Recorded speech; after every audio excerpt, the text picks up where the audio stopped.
Daniel Cormier. Daniel, you were supposed to be headlining and are still scheduled to headline the November 3rd card in Oklahoma City, but your original opponent, former UFC heavyweight champion Frank Mir, has had to withdraw due to an injury.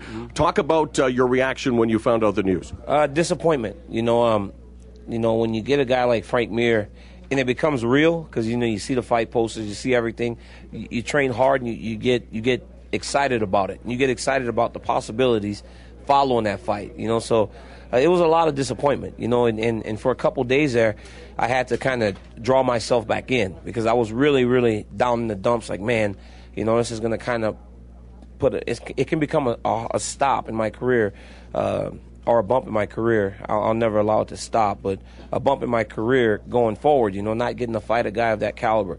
But I've refocused, and whoever they tell me I'm fighting, I'll be ready to go. So have you been told that you will still be fighting on November 3rd in Oklahoma City? Yeah, I've been told that I'm still fighting. I was actually told that right away. There was never any question.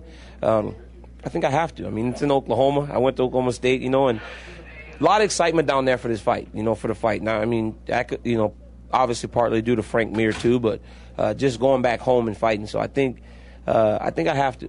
I think one of the big selling points of this was that a former UFC heavyweight champion and a current member of the UFC roster was being brought over for your Strikeforce swan song. Yeah. Would you still like that to be the case? There has been obviously speculation as to who it might be, but it could be someone outside of the UFC. Is the fact that that's the case troubling to you? Would you like to face someone on the UFC roster? Yeah, I think it's good, for me and for the Strikeforce brand. Obviously, I love the Strikeforce brand. I've been there since I started, and the whole guy coming over from the UFC was one of the bigger angles as the fight got announced. So I would like for it to be someone on the roster right now to come over and fight. And when you start looking outside of the UFC, we're back in the same situation we were in before. Trying to find somebody that fits and allows me to keep moving forward in my career. So Showtime and Strikeforce have done a good job of building me up through the ranks, and I'm pretty sure they want my last fight to feel like a big one. You don't want it to just be a step back. Well, you have an opportunity right now to call someone out. Don't you think you've earned that right, being the Strikeforce Heavyweight Grand Prix champion? If you had your druthers, who would you fight right now, in spite of the fact that Frank Mir's on the sidelines? I don't know. I don't care. Come on, you're a pro wrestling fan. You can do better than this, Daniel. I don't care, man. I don't really call people out. It's not me. It's not really me. I know it's not. I'm giving you a hard time. But you're kind of making me uncomfortable here, and that's not easy to do. I would never do that to you, my man. What does it mean for you to go back to Oklahoma? Oh, that means a lot to me. I was back in Stillwater at the Oklahoma State Wrestling Room, and, man, I'm telling you, I didn't realize how much I missed it. And then leaving town was actually hard. I lived there for 12 years, so it's going to be fun, man. I'm telling you, there's a lot of excitement.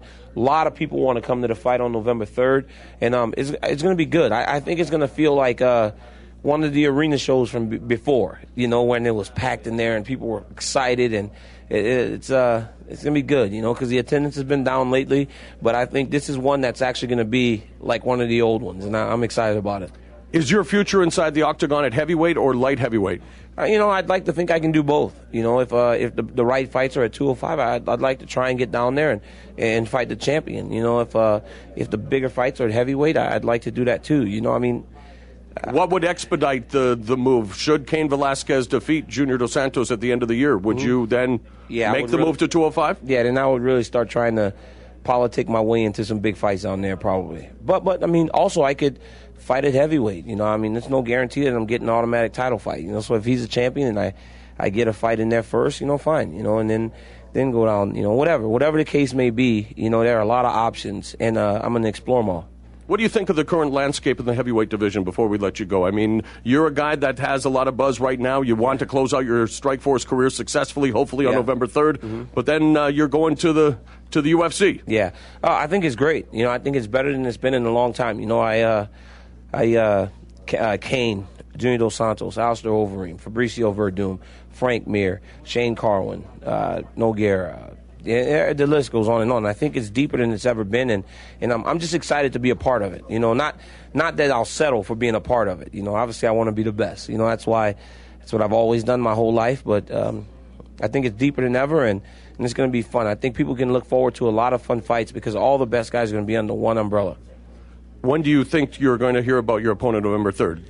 Monday or Tuesday, I'm hoping, because now we're starting to get into a short time. We're 6 weeks away from today. Is there a deadline where you might pull a John Jones? No, I'm going to fight. I'm fighting November 3rd.